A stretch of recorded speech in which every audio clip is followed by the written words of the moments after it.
Thank you. Well, what would you buy with $1 billion? Billion dollars. Maybe a couple of mansions, I don't know, nice cars, maybe a new co-anchor? Not very funny. I want to be a billionaire, so I can't say the next part. This morning, we are sharing the secret to becoming rich, and joining us this morning. Yes, joining us this morning is Steve Siebold, author of How Rich People Think. Good morning, Steve. Hey, good morning. Well, you make it so simple. It's just think rich and you'll become rich. How do rich people think? Well, it's not about thinking rich and becoming rich. Thinking leads to action, and action, of course, would make you rich. Okay, what are the 5 steps to becoming rich? Let's talk about, you have one example. Middle class worries about running out of money, and then world class figures out how to make more money. But before you answer that question, how come you refer to the middle class as the middle class and as the rich as the world class? Well, world class in terms of wealth, and among the wealthiest people in the world. Those are the people I've interviewed for the last 26 years. So that's why you refer to them as the world class. Exactly. Okay, so the middle class worries about running out of money. World class figures out how to make more money. Right. The world class, the wealthy class are so excited right now. This economy is so crazy, which creates all these brand new problems, which a lot of people are going to make millions of dollars, even billions of dollars, to solve these new problems. So the opportunities right now in America are greater than ever for people wanting to make money. So when you say opportunities, you mean starting new businesses and things like that, not just necessarily buying stocks low or buying property low, because everything's fairly low right now. Well, really all of the above. Even people that are working for companies, for corporations, have all these brand new problems to solve, because corporations right now, I'm a consultant to major Fortune 500 companies, and many of them have no idea how to deal with what's going on right now, so they're going to need help solving problems, and a lot of people are going to get rich helping them. All right, your second example here, we're going to put this full screen up there.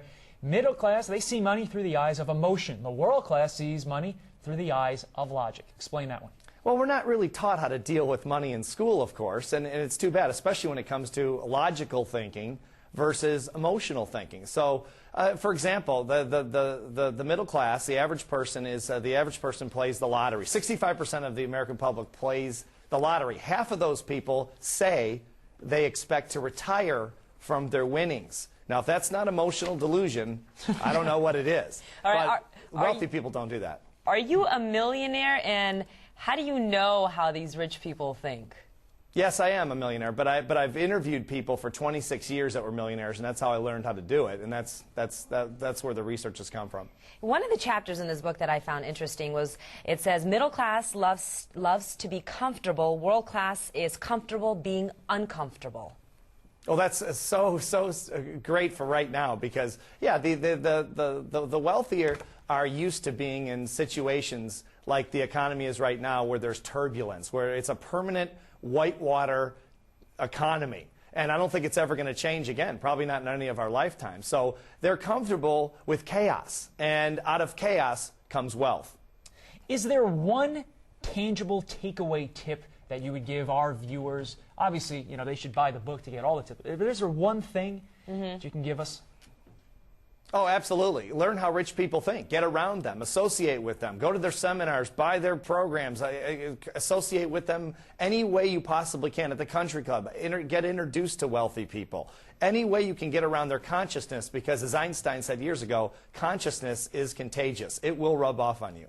You're the product of your environment. Yes. All right. Well, thank you so much for joining us today. And, of course, we're going to put up this interview on our website, kpsblocal2.com, after the show. Really interesting book, though. Very interesting. You make some great points.